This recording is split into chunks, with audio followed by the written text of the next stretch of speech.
Brilliance Audio.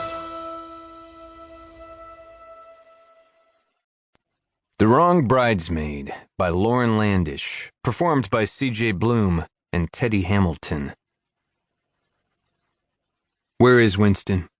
In your father's office. Getting Bill around Winston is usually helpful in these situations. That's why I told him there was a phone call. Leo explains. I nod and walk quickly down the hallway to Dad's office. I stop short, though, when I see Winston propped up in Dad's chair with his feet on the desk, phone pressed to his ear. His hair is longer than I've seen it before, with flips of length falling over his ears and into his eyes. His nose crinkles as he says, I don't care about champagne brands or colors, Kara. Cristal, Dom, Moet, don't care. Ivory, pink, or neon orange like Cheetos, I don't give a fuck. He's silent for a second, listening.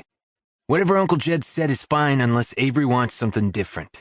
I clear my throat, and he looks up, half in shock, half in worry he just got caught out doing something wrong. When he sees me in the doorway, he shouts, Wyatt? Holy shit, bro, you came! That sounds like my brother, eloquent as always. Where Ren got the skills to verbally slice and dice at will, Winston is more of a smash and trash sort. I'm somewhere in the middle, I guess. Winston hangs up the phone without another word and rushes at me, grabbing me in a fierce bear hug and slapping me on the back. You came! Of course I did, I say when he lets me go. Not every day my little brother gets married. There's more questions there than there should be, but this is Winston we're talking about. He once proclaimed that he was never going to get married when there were so many women to sample.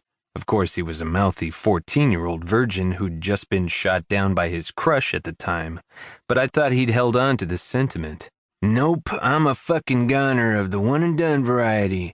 Avery owns me, dick, heart, and soul. Romantic, I summarize with a raised brow. I want to hear all about this Avery who's managing to get you down the aisle, but first, what the hell is up with Dad? He came sloshing around the living room like a squirrel who's been noshing on old grapes off the vine. Winston groans and takes a step back to rub at his forehead. Again?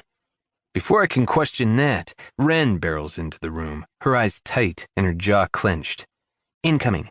Mom's looking for you both. I'll head her off as best as possible. Get out while you can. Winston and I look at her in surprise, our brains still computing what she just spit out in one rapid-fire sentence. Go! She hisses. That's enough to get us moving, and we hustle through the foyer and out the front door like so many times before. We never had to sneak out exactly. That was part of being a Ford. If you wanted to leave, you did, walking out with your head held high and your shoulders back.